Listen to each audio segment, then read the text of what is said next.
காலதாமதமாக அறிவிக்கப்பட்ட எம்ஐஎஸ் திட்டத்தால் மா விவசாயிகளுக்கு எந்த பயனும் கிடைக்கவில்லை என தமிழ்நாடு மா உற்பத்தியாளர் கூட்டமைப்பு சார்பில் கிருஷ்ணகிரி ஆட்சியரிடம் மனு அளிக்கப்பட்டுள்ளது.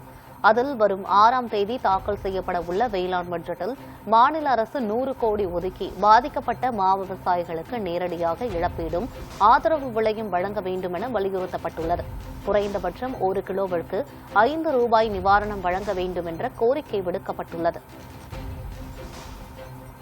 ஜூஸுக்கு வரக்கூடிய மாங்காய் தோத்தாபுரி, நீலம், செந்தூரா எல்லாமே 4 ரூபாய், 3 ரூபாய், 5 ரூபாய் தான் வந்து வித்துனுக்குது. அவ்வளோதான் வந்து ஃபேக்டரிக்கார் வாங்குறாங்க. இது எங்களுடைய உற்பத்தி வழியில் 4 ஒரு பங்கு கூட இல்லை.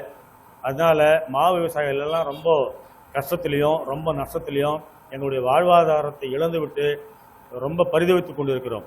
மா விவசாயம் பண்ணக்கூடிய எல்லாருக்குமே கிலோவுக்கு 5 ரூபாய்க்கு குறையாமல் தமிழக அரசினுடைய சொந்த நிதியிலிருந்தோ, வறட்சி நிவாரண நிதியிலிருந்தோ, பேரிடர் நிதியிலிருந்தோ, முதலமைச்சருடைய நிதியிலிருந்தோ எங்களுக்கு கொடுத்து எங்களை காப்பாற்ற வேண்டும் என்று உங்களை நான் மிகவும் பணிவோடும் அன்போடும் கேட்டுக்கொள்கிறேன்.